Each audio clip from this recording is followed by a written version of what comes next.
Every moment captures crucial evidence. Every inquiry demands total transparency. Mastering your legal rights, achieving lasting justice. Hey, whoa, take your business elsewhere. Get out of my restaurant right now. Don't sit here eating our food while you harass my staff. Out, pay your bill. The confrontation happened at 10:45 a.m. on a busy Saturday morning in the dining room of Quick Eats restaurant in Minnesota. What started as 3 off-duty ICE. It was 12:34 p.m. on a Friday when cell phone cameras from at least 4 customers captured something that would go viral within hours and transform a small family diner in Phoenix, Arizona into the center of national debate about power, dignity, and where the line between federal authority and abuse begins. A middle-aged white woman in a green apron, order notebook in hand, was pointing directly at 2 ICE agents in tactical vests sitting in a window booth and telling them to leave her restaurant. The agents, who had just been eating, looked at her with a mixture of surprise and arrogance, apparently unable to process that someone was actually asking them to leave. The entire restaurant had stopped. Servers stopped serving. Cooks came out of the kitchen. Other customers, some filming, all watching, were witnessing something that rarely happened in public. Someone with less institutional power looking directly at armed federal agents and saying no. What had led to this moment started 32 minutes earlier when a young black waitress named Keisha Williams had approached those same agents' table to take their order, and one of them had decided that a federal vest gave him the right to put her through something no employee should have to endure to earn her paycheck. And the manager now expelling those agents, Sandra Kowalski, had spent 17 years building a reputation for a restaurant where every employee was treated with dignity. She wasn't about to let that reputation be destroyed by 2 men who confused a tactical vest with permission to treat people as less than human. Before we dive into this completely extraordinary story, tell me something. Where are you watching from right now? Drop your city or country in the comments below. And if you haven't subscribed to this channel yet, hit that subscribe button now, because stories like this need to be shared, need to be remembered, need to inspire other people to do the same when the time comes. You won't want to miss a single second of what happens next. Kowalski's Diner had existed for 23 years on the same corner of Camelback Road in Phoenix. It was the type of restaurant that cities needed but rarely managed to keep. Affordable prices, genuinely homemade food, service that made you feel welcome regardless of who you were or how much money you had. Sandra Kowalski had inherited the establishment from her father at 35 when he became ill, and had transformed a modest operation into a community institution serving 600 to 800 people per day for breakfast and lunch. She had built a team that was more like family. Cooks who had been there for over a decade, waitresses who had worked at the restaurant while going through college, dishwashers she had helped obtain legal documentation. She paid above minimum wage, offered flexible schedules for parents of young children, and had an explicit zero-tolerance policy for customers who disrespected employees. That policy had cost some customers over the years. Sandra had never regretted any of them. Keisha Williams was 24 years old and had started working at Kowalski's 18 months earlier while completing her business administration's degree at Arizona State University. She was exactly the type of employee Sandra loved hiring: smart, reliable, genuinely good with customers, capable of handling chaotic lunch rushes without losing composure or smile. She had quickly become one of the restaurant's most popular waitresses, with regular customers specifically requesting to sit in her section. On that Friday, Keisha had arrived for the lunch shift at 11 a.m., picked up her usual section of 6 tables, including 3 window booths, and begun what promised to be a normal busy day.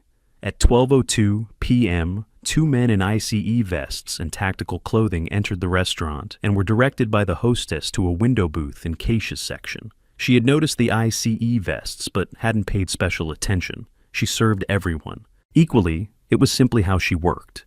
The agents, who would later be identified as Victor Santos and Craig Henderson, sat down and began reviewing menus.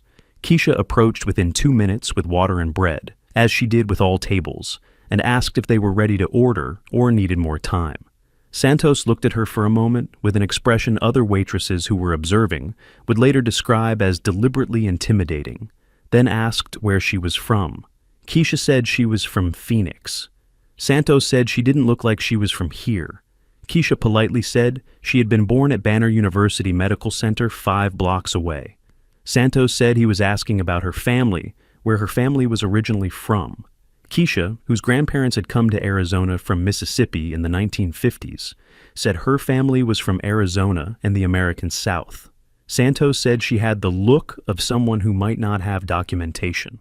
Henderson said nothing, but the video captured him, looking at Keisha with an expression of amusement as his partner interrogated her. The implication of what Santos had said took a second for Keisha to process.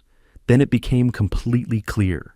Santos had looked at a young black American woman serving water in a family restaurant and decided, based on nothing but her appearance, that she was probably an undocumented immigrant. There was nothing in Keisha's behavior, nothing in her speech, nothing in any interaction that had provided any basis for that assumption. She had spoken fluent, unaccented English from the moment she opened her mouth. She had mentioned being born at a specific hospital in Phoenix. She had said her family was from Mississippi and Arizona. There was absolutely nothing that justified the assumption Santos had made beyond Keisha being a black woman in a state with documented history of ICE agents making assumptions about who looked like an immigrant. Keisha calmly said she was an American citizen, had been born in the United States, and asked what they would like to order. Santos said he would need to see identification before she continued serving them. Henderson finally spoke, saying it was standard procedure when there was suspicion of irregular immigration status.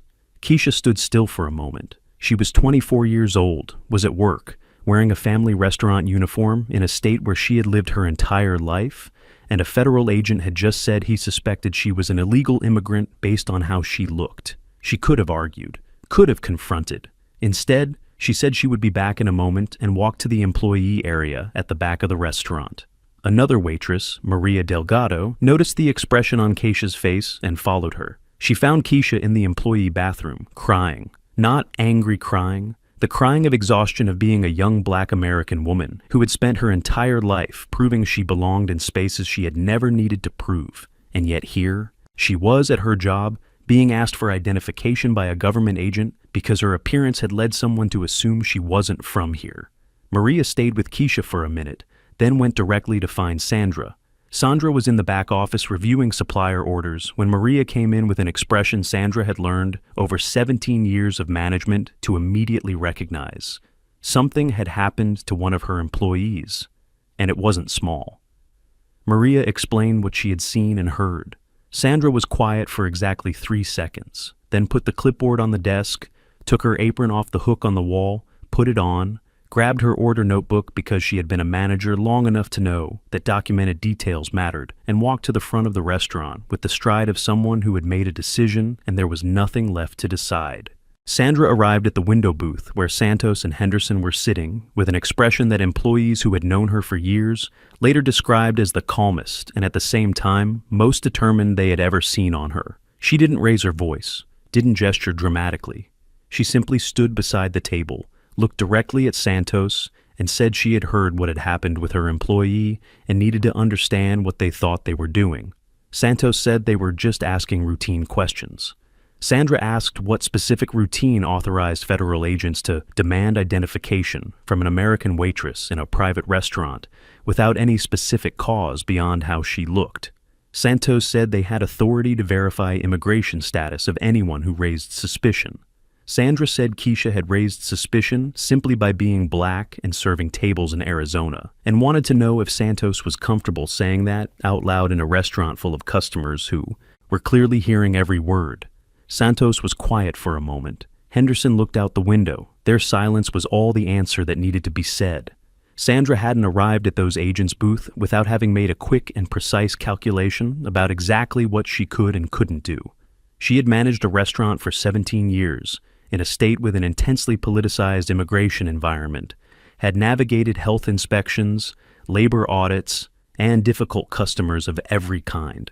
She knew the difference between legitimate federal authority and overreach.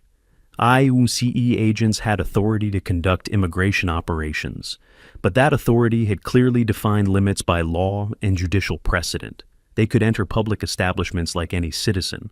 But demanding a restaurant employee prove citizenship based solely on racial appearance, without a warrant, without specific articulable cause, without any factual basis beyond how someone looked, was an exercise of legitimate federal authority. It was harassment. And on private property, the owner had the right to protect employees from harassment regardless of who was doing the harassing. Santos tried to reassert authority, saying they were in a public establishment and had the right to ask questions. Sandra said her restaurant was private property open to the public, a legal distinction that mattered enormously, and that as owner and manager, she had a legal obligation to provide a harassment-free work environment for her employees. She said what Santos had done to Keisha, asking where she was from, saying she didn't look like she was from here, and then demanding identification based on racial appearance, constituted harassment based on race and national origin, protected by the Civil Rights Act of 1964. She said she had a lawyer on retainer who knew employment and civil rights law, that she had documented what had happened, and that she hoped they understood they had crossed a line in her establishment. Santos looked at Henderson, clearly not expecting a diner manager to be able to cite specific civil rights legislation. Henderson said they thought they had simply asked routine questions, and if there had been a misunderstanding, they were sorry. Sandra said there was no misunderstanding. There was a 24-year-old employee in the bathroom crying because a federal agent had assumed she was an illegal immigrant based on how she looked. Customer cell phone cameras had been recording for at least 2 minutes at this point. Nobody in the room was pretending not to hear. A family of 4 in the adjacent booth had stopped eating completely. An elderly man, alone near the counter, had turned his chair for a better view. 2 businessmen in suits near the entrance had put their phones on the table and were watching attentively. There was something in the absolute moral clarity of what Sandra was doing, and the composure with which she was doing it, that had captured every person's attention in the restaurant.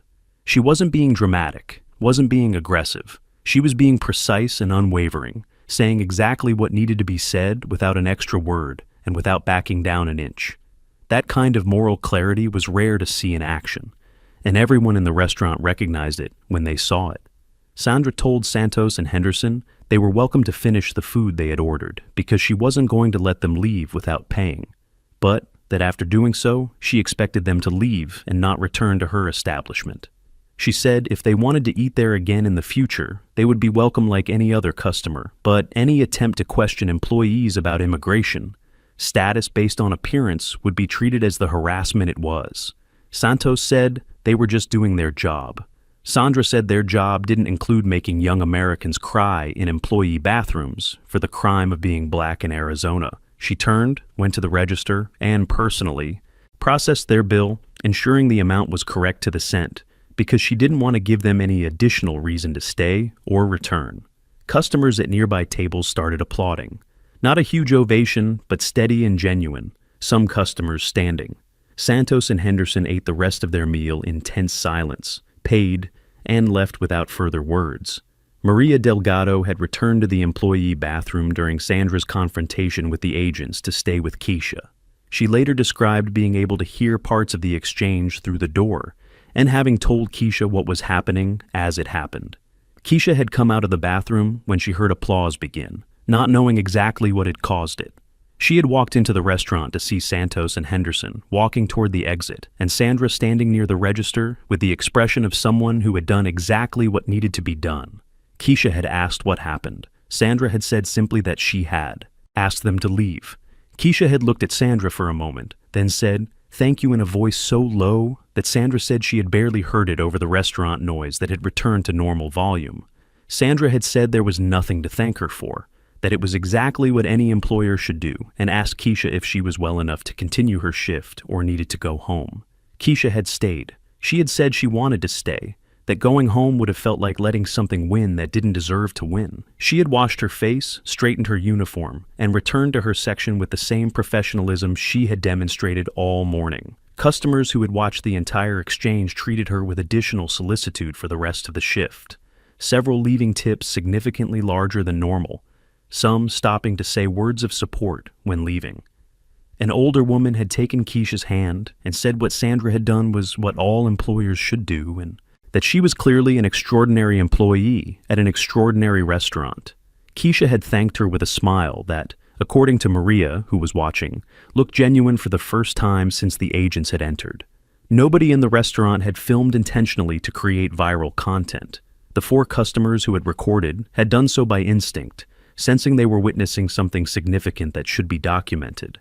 But when those videos hit social media throughout that afternoon, the world watched. The first video was posted at 2:17 p.m. by a customer named David Park, a 41-year-old accountant who had been eating lunch alone near the window booth. He had written a simple caption: "Restaurant manager in Phoenix tells ICE agents to leave after they harassed black waitress." In 3 hours, it had 2 million views. By evening, it had 50 million. By the next day, it had crossed 100 million. Not because there was violence, not because there was dramatic confrontation, but because there was something powerful and rare in what the video showed. An ordinary person with less institutional power than those she was confronting doing the right thing in a calm, precise, and absolutely unwavering way. Sandra was at home when she began to realize the magnitude of what was happening. Her 20-year-old daughter had called saying the restaurant video was everywhere. Sandra had checked her phone and found 847 notifications on the restaurant's social media account that normally received maybe 5 per day. Messages were coming in from across the country, from people who had seen the video and wanted to say what she had done mattered. She had sat at the kitchen table for a long moment, reading messages, thinking about Keisha in the bathroom, crying, thinking about the 17 years it had taken to build that restaurant into a place where every employee knew they were protected. She hadn't expelled those agents to go viral. She had done it because she was the manager, and those were her employees, and none of them should have to endure that to earn a paycheck. But if the fact that she had done it inspired others to do the same, then there was something good coming out of something that had started as something very, very bad. The morning after the incident brought a completely different reality to Kowalski's Diner. Sandra had arrived at 5:30 a.m., as always, to prepare for opening, and found something she had never seen in the restaurant's 23 years of existence: a line of people waiting outside before it even opened. It wasn't a small line. There were 72 people waiting when she unlocked the door at 6 a.m., some who had clearly arrived well before opening time, some carrying handwritten signs saying things like "Kowalski's, where everyone is welcome," and "Sandra Kowalski, Phoenix Hero." Sandra had stood in the doorway for a moment, looking at those people, feeling the weight of what had overnight become something much larger than her or her restaurant. She had taken a deep breath, opened the door fully, and said the coffee was fresh, and there was a table for everyone.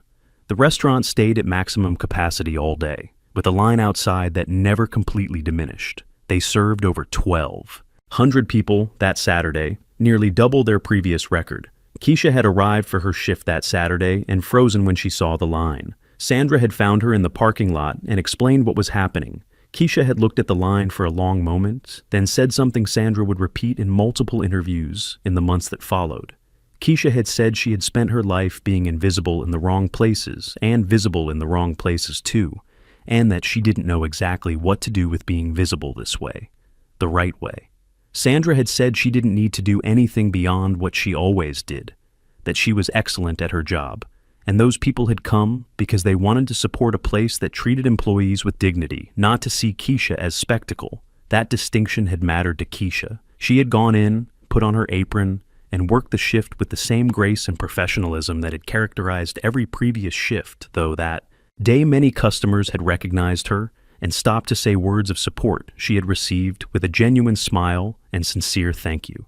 Media coverage exploded throughout the weekend. Virtually every major national news outlet had covered the story by Sunday. The angle varied. Some focused on Sandra as unlikely hero, diner manager who had faced armed federal agents with nothing but knowledge of law and moral determination. Others focused on Keisha as representation of the broader experience of Black Americans being presumed foreigners in a country where their families had lived for generations. Still others focused on broader legal questions about ICE authority on private property and legal limits of immigration status checks without specific cause. Law professors at universities being consulted explained that what Santos had done in demanding identification from Keisha based on racial appearance without any other specific cause was in deeply problematic legal territory, potentially, constituting violation of Fourth Amendment protection against detention without reasonable cause and 14th Amendment discrimination based on race. ICE's response was revealing in its inadequacy. A spokesperson issued a statement saying the agency took misconduct allegations seriously and that the incident was being reviewed internally. There was no acknowledgement that something had gone wrong, no apology to Keisha, no commitment to specific action. It was generic corporate language designed to sound responsive without committing to anything concrete. The statement was widely ridiculed online as exactly the kind of non-responsive response that allowed a culture of impunity to flourish within law enforcement agencies. Members of Congress from both parties, though for different reasons, called for explanations. Senators who were critics of ICE used the incident as evidence of need for stricter oversight. Senators who generally supported aggressive immigration enforcement distanced themselves from the specific incident, saying, if the facts were as reported, then it had been clear misconduct. ICE's internal investigation was formally opened Monday after the incident, but what had begun as an internal review quickly expanded when civil rights organizations began presenting evidence that the incident with Keisha wasn't isolated. The American Civil Liberties Union had tracked 34 similar incidents in the past 2 years in Arizona and neighboring states where employees of restaurants, stores, and other commercial establishments had been questioned about immigration status based on racial appearance. In 31 of the 34 cases, employees questioned were people of color, predominantly Black and Latino. In 28 cases, employees were native-born American citizens. In no case had there been any specific cause beyond appearance for questioning. The data painted a picture of a systematic pattern of racial profiling being used by ICE agents in Arizona well beyond the Keisha incident. A pattern that had been happening without accountability because previous victims hadn't had a Sandra Kowalski to publicly defend them. Lawyers specializing in employment rights and immigration proactively contacted Sandra, offering pro bono representation for any legal action she or Keisha wanted to take. Civil rights organizations offered resources and support. The ACLU requested a meeting with Sandra and Keisha to discuss the broader case. Sandra, who had consulted her retainer lawyer immediately after the incident, had meticulously documented everything: precise timeline of events, written statements from Maria Delgado, and 3 other employees who had witnessed the interaction, names of customers who had watched and potentially filmed, and crucially, had preserved footage from the restaurant's internal security cameras that had captured everything from a different angle than the cell phone videos that had gone viral. Those security cameras showed what cell phone videos didn't clearly show: the expression on Santos' face when he had first looked at Keisha, the exact moment when he had decided to question her, and the complete absence of any behavior on Keisha's part that could have justified legitimate suspicion. Keisha had made a difficult decision about how to respond to public attention. She had received dozens of interview requests from outlets across the country. Her first instinct had been to refuse everything, preserve privacy, not become the face of something that had made her feel victimized rather than empowered. But after talking with family, with Sandra, and with a civil rights attorney she had contacted, she had arrived at a different perspective. She had said in her first interview with a reporter from the Arizona Republic that she had initially wanted to disappear from all the attention because the incident had been humiliating and re-traumatizing in ways that people who had never experienced it would have difficulty understanding.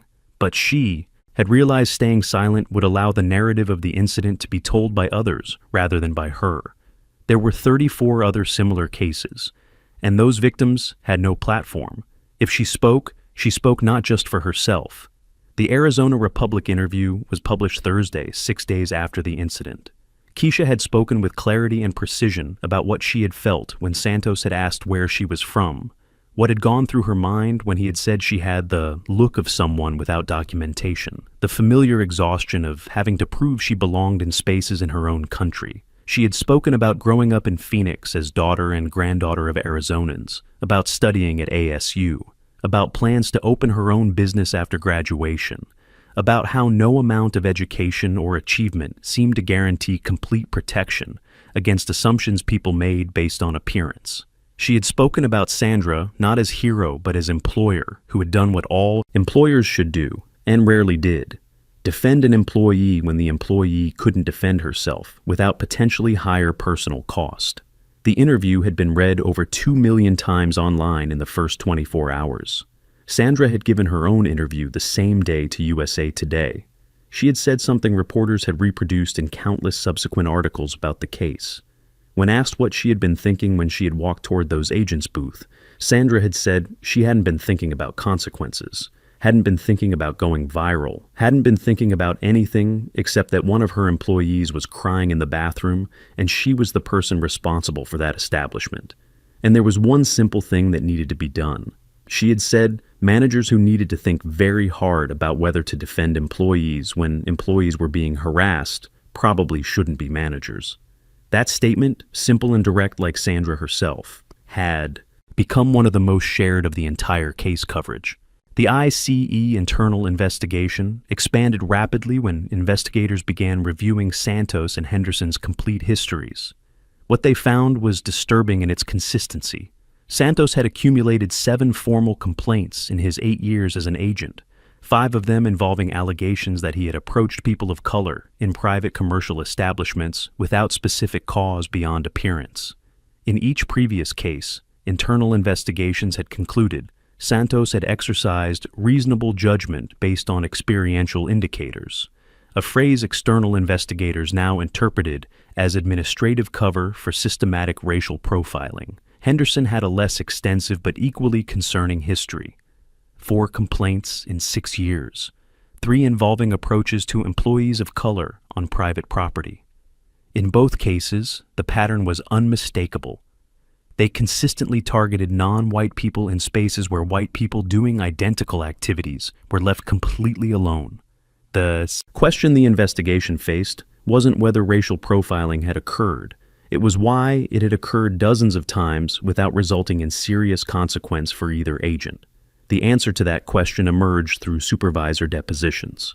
Santos and Henderson's immediate supervisor, Special Agent in Charge Richard Porter, had been aware of multiple complaints against both agents but had systematically minimized each one. His management philosophy, which became clear through internal emails discovered during investigation, was that aggressive agents produced more detentions, and more detentions was how success was measured and rewarded within his division. Porter had implemented an informal metric system where agents with higher numbers of investigative contacts received more favorable performance evaluations, without distinction about whether those contacts had been based on legitimate suspicion or racial profiling. Santos had consistently had some of the highest numbers in the division. Those numbers had been treated as evidence of diligence rather than as warning signs of problematic behavior. Porter had created an environment where agents knew aggressive results were rewarded, and that complaints from people who were targets of that aggressiveness would be treated as bureaucratic noise rather than legitimate feedback. Santos's depositions during investigation were revealing in ways his lawyers clearly hadn't anticipated. When asked directly what had specifically led him to suspect Keisha, Santos initially tried the familiar argument that he had experience recognizing people who were nervous or avoiding eye contact.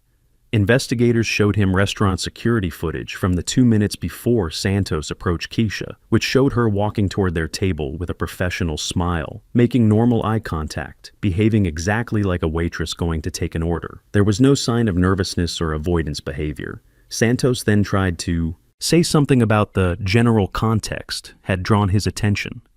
Investigators asked what specifically in the context had been different for Keisha's table versus other tables in the same restaurant. Santos couldn't identify anything specific. When investigators showed footage of white waitresses serving nearby tables in the same circumstances without being approached by Santos, he was silent for a long moment before saying he had exercised judgment based on experience. Investigators asked in what part of his experience he had learned that being black and serving tables in Arizona was an indicator of possible irregular immigration status. Santos couldn't answer. Henderson had tried a different strategy, arguing that Santos had been the one who initiated questioning and that he had merely supported his partner as protocol required. But footage showed Henderson making eye contact with Santos in a way that multiple customer testimonies described as encouraging when Santos had made the first comment about Keisha's appearance. And the expression of amusement multiple witnesses had described seeing on Henderson's face while Santos interrogated Keisha was clearly captured on the restaurant's internal security cameras Sandra had preserved. Henderson hadn't merely followed his partner out of professional duty. He had watched a young woman being humiliated and had considered it entertainment. That moral distinction mattered enormously, both in terms of individual culpability and in terms of what it revealed about the culture within their division. Porter, the supervisor, faced even more severe questioning. Investigators presented him with Santos's complete stop data over 8 years, showing that 89% of all his investigative contacts at private establishments had involved people of color, despite Arizona being a state where people of color constituted approximately 42% of the population. The numbers were mathematically impossible to attribute to coincidence or to legitimate crime patterns. When investigators asked Porter how he had interpreted that data over the years, he said he had seen Santos as a particularly effective agent working in areas with high concentration of irregular immigration activity. Investigators asked how he had determined which areas had high concentration of irregular immigration activity. Porter paused a long time before admitting it was based primarily on the agent's own reports about where they were conducting contacts. The circle was complete and perfect in its circularity. Agents targeted certain areas based on prejudice, reported those areas as having high activity. Supervisors sent them back to those same areas based on those reports, and the cycle continued indefinitely without any external verification. The civil lawsuit was filed by Keisha and Kowalski's restaurant 3 weeks after the incident. The petition was elegant in its precision. For Keisha personally, it argued violation of Fourth Amendment, protection against detention without reasonable cause, 14th Amendment discrimination based on race and national origin, and violation of federal civil rights statutes prohibiting discrimination based on race in public accommodations. For the restaurant, it argued interference with employment relationship, creating a hostile work environment through governmental action, and violation of the Civil Rights Act of 1964, protecting employees from race-based harassment in the workplace regardless of the conduct's origin. The lawsuit named Santos and Henderson personally, Porter as negligent supervisor, ICE as agency, and the Department of Homeland Security. Damages sought reflected not only individual suffering, but measurable economic costs, emotional impact on Keisha, potential damage to her professional reputation, and costs Kowalski's had incurred, responding to the incident, including management time and legal consultation. The government tried to argue qualified immunity for Santos, and Henderson, arguing that the law about when agents could request identification from employees of private establishments wasn't clearly established in a way reasonable agents should have known. Federal Judge Miriam Chen, assigned to the case, rejected the argument in a decision widely praised by legal experts as a model of clear reasoning about qualified immunity. Judge Chen wrote that an American citizen's right not to be detained and interrogated about immigration status based solely on racial appearance had been established by sufficiently clear precedent that any reasonable agent should have known Santos's conduct violated a clearly established right. She pointed out that even if there were ambiguity about specific immigration law, anti-discrimination law clearly established that differential treatment based on race was unconstitutional in virtually any context. Demanding identification from a black employee while not doing the same for white colleagues in identical circumstances was racial discrimination so direct that qualified immunity simply didn't apply. The lawsuit's discovery revealed documents that made the government's position increasingly untenable. There was an ICE training manual that explicitly specified that racial appearance alone was never sufficient basis for approaching someone for immigration status verification, that agents needed specific articulable cause based on observed behavior rather than physical characteristics. Santos had completed training using that manual, had signed a document acknowledging he had understood the principles, had then systematically violated those principles in 17 documented contacts over 8 years without serious consequences. Discovery showed the problem wasn't lack of training on correct rules. It was that the system had sent a message through rewards and consequences that the rules didn't need to be followed when they resulted in lower numbers. Santos had learned that the manual said one thing and that rewarded practice said something completely different. Porter had created an environment where rewarded practice was what mattered, and the manual was a technicality experienced agents learned to ignore. While the lawsuit advanced, something unexpected had begun happening at the restaurant. Kowalski's had become a destination. Not a tourist destination in the conventional sense, but a place people traveled specifically to visit because what had happened there had resonated with experiences they had had or witnessed. Sandra began receiving letters from business owners across the country, asking how she had had the clarity to act the way she had, asking for advice on how to build similar employee protection policies. She had answered every letter personally because she considered genuine questions deserving genuine answers. She had consistently said the same thing. There was no secret, no special policy. There was only a clear decision that no employee should ever have, to stand alone when being treated in a way that violated their dignity. That decision, made 17 years earlier when she had taken over her father's restaurant, had been the only preparation she had needed that Friday. 7 months after the incident, settlement negotiations entered their final phase, with the government making an offer that reflected both the overwhelming strength of evidence and the political and public pressure the case had generated. The direct compensation offer was $1.4 million specifically for Keisha, a number her lawyers described as recognition of constitutional rights violation, documented emotional suffering, and potential long-term impact on the career trajectory of a young woman who had been presumed an illegal immigrant at her own job. Kowalski's would receive separate compensation of $340,000 for interference with employment relations and costs incurred responding to the incident.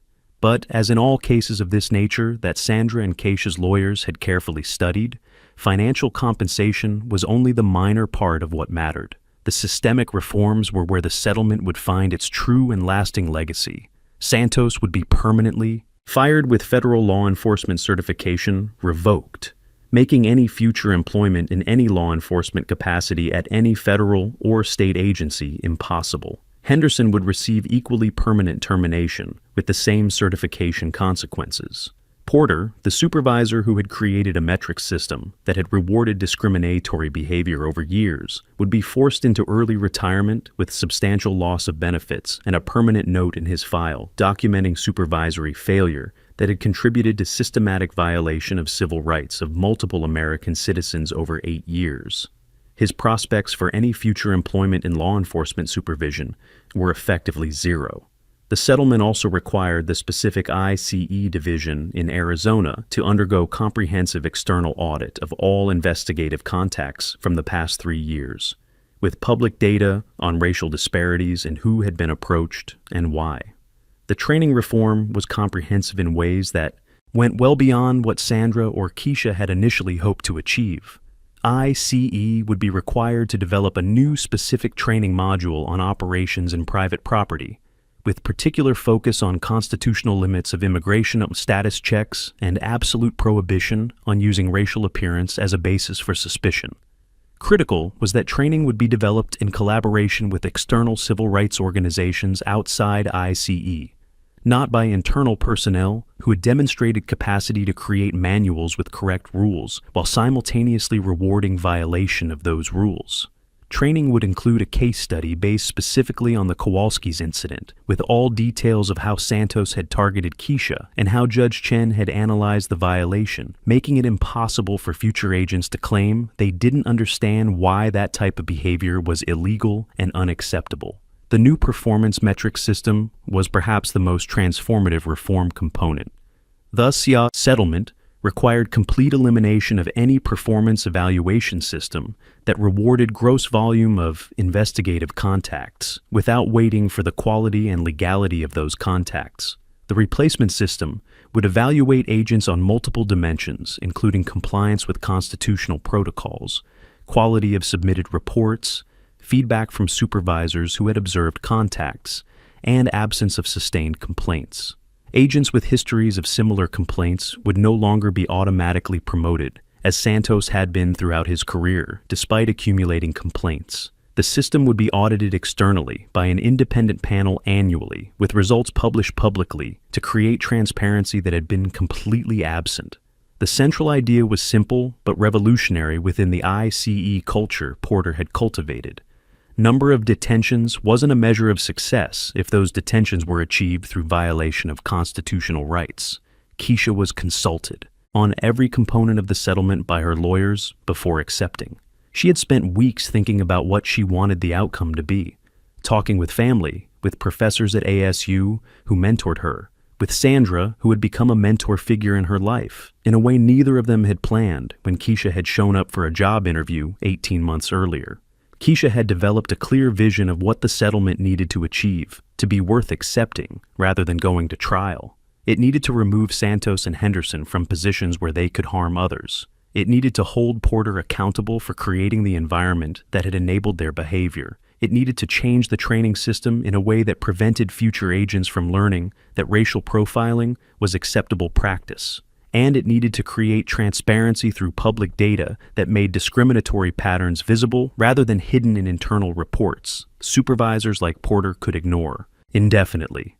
When her lawyers confirmed the settlement met each of those criteria, Keisha said she was ready to sign. Sandra had made a separate but related decision about what to do with the restaurant's compensation. She had consulted with accountant, with lawyer, and with staff, and had reached the conclusion that the money belonged to the community that had supported the restaurant so extraordinarily after the incident. She established the Kowalski's Employee Defense Fund, a nonprofit organization dedicated to providing resources for low-income employees experiencing harassment or workplace discrimination who couldn't afford lawyers. The fund would provide free legal consultation, documentation support for employees wanting to file formal complaints, and in deserving cases, direct legal representation. Sandra had seen how many of the 34 victims of similar incidents the ACLU had documented had never received any accountability because they simply hadn't had resources to fight back. The fund would try to change that calculation, making legal protection less a function of who you knew or how much money you had.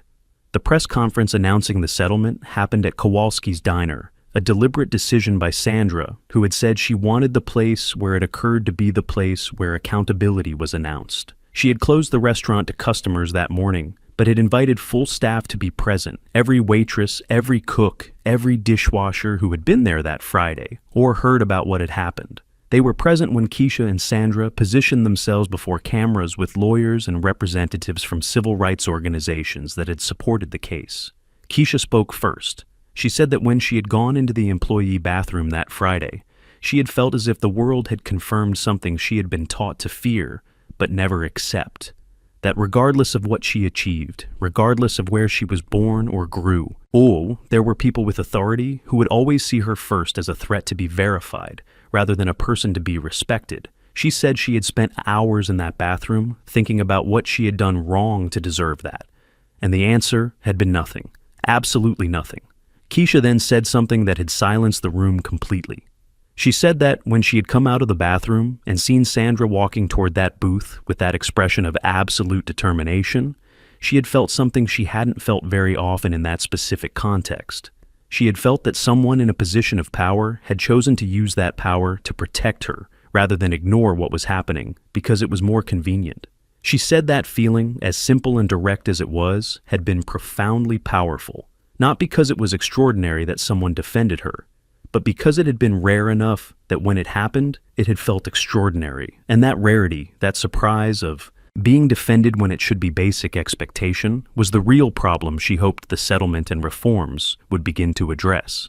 Sandra spoke afterward, more briefly. She said Kowalski's had been built on a simple premise, that every person who walked through the door, whether customer or employee, deserved to be treated with complete dignity.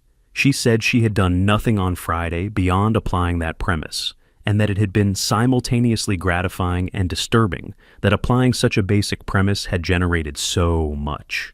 Gratifying because it showed people wanted to see dignity defended. Disturbing because it showed how rarely it happened, that when it did, it became national news. She had looked at her employees gathered in the room and said each of them deserved an employer willing to do what she had done, and hoped the settlement and attention it had generated would make that standard more common rather than exceptional. She then reopened the restaurant at noon, and there was a line beginning to form before the doors even opened.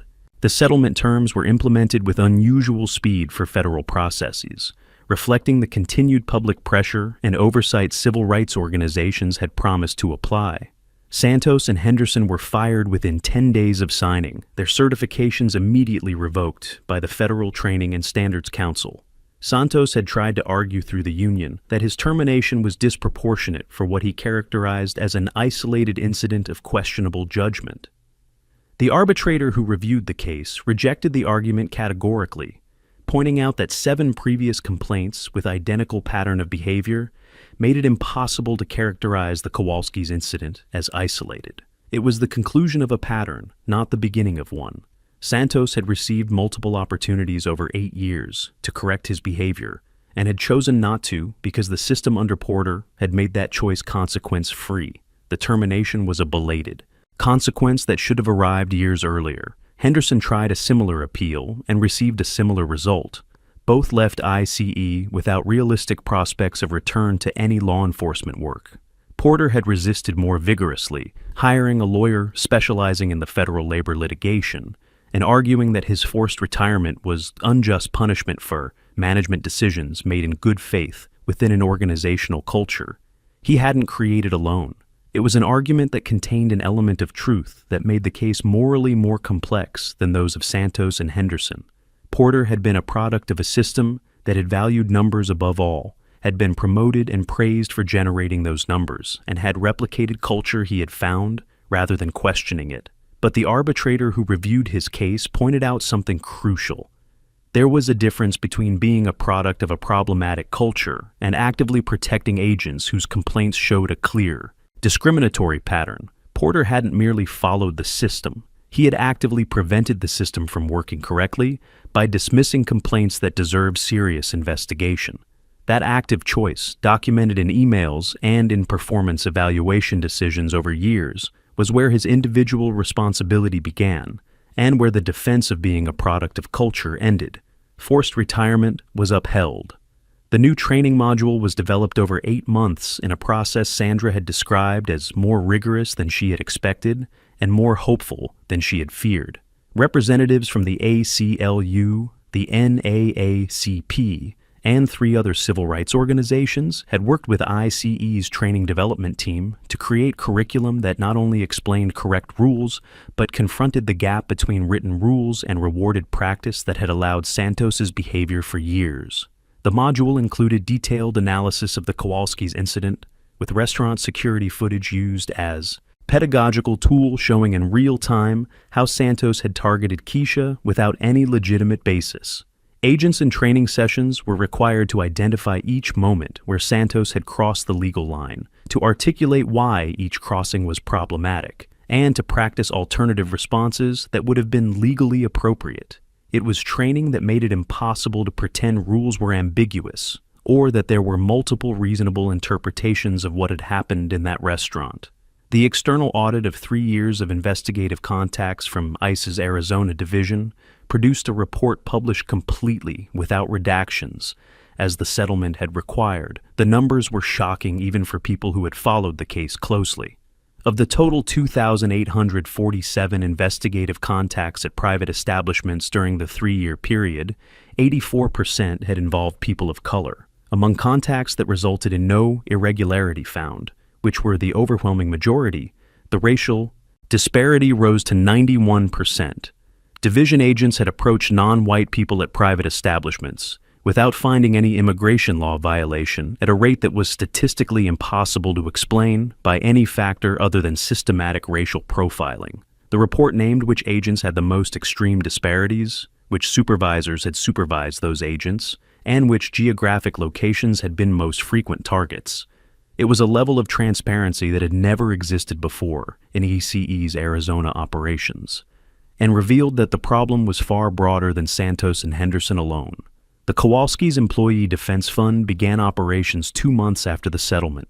In its first 12 months, it received 847 assistance requests from employees in Arizona and neighboring states who had experienced harassment or workplace discrimination. Sandra had anticipated perhaps 100 requests in the first year. The actual volume had been 8 times that estimate, revealing how deep the need was for legal defense resources for workers who couldn't afford lawyers. The fund had managed to provide complete legal assistance for 203 of those cases in the first year, resulting in 67 settlements or favorable decisions that had compensated workers, and in many cases, forced policy changes at specific employers. Sandra had hired an executive director to manage the fund, a young labor rights lawyer named Rebecca Torres who had seen the Kowalski story and contacted Sandra offering to help build something lasting. The fund had become a 5-person staff organization with an operating budget that public and private funding had built well beyond the restaurant's initial compensation.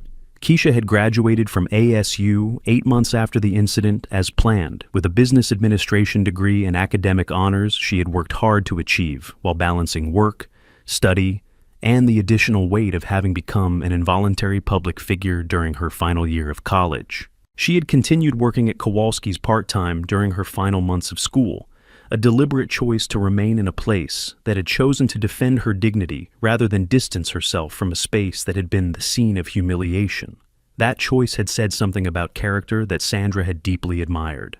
After graduation, Keisha had received multiple job offers, including 2 from civil rights organizations that had followed her case and recognized in her someone with a rare combination of personal experience, analytical intelligence, and communicative capacity that made exceptional civil rights advocates. She had accepted a policy advocacy position with the ACLU of Arizona, working specifically on worker rights issues and limits of law enforcement authority on private property. Sandra had been asked in interviews throughout the following months whether she had any regrets about anything she had done that Friday. Her answer had been consistent and immediate.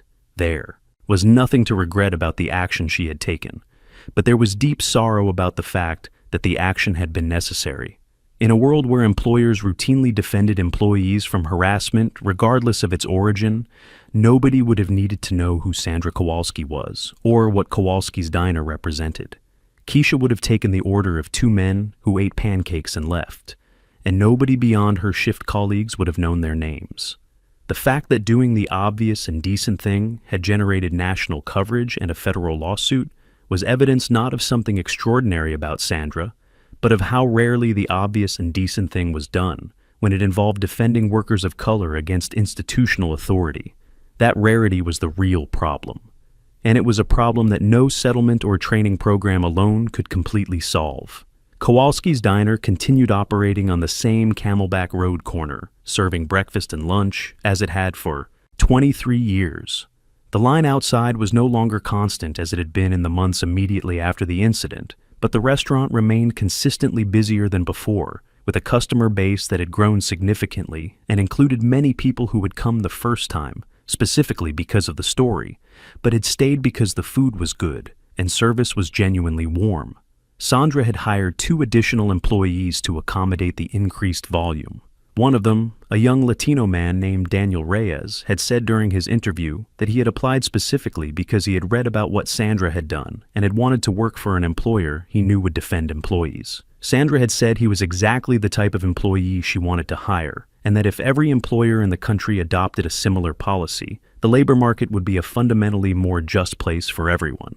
3 years after the incident, Keisha and Sandra had become unlikely partners in advocacy work, appearing together at worker rights conferences, speaking with business leaders about creating truly inclusive workplaces, and using the specific and concrete experience of that Friday in Phoenix as a starting point for broader conversations about what protecting worker dignity really meant in practice.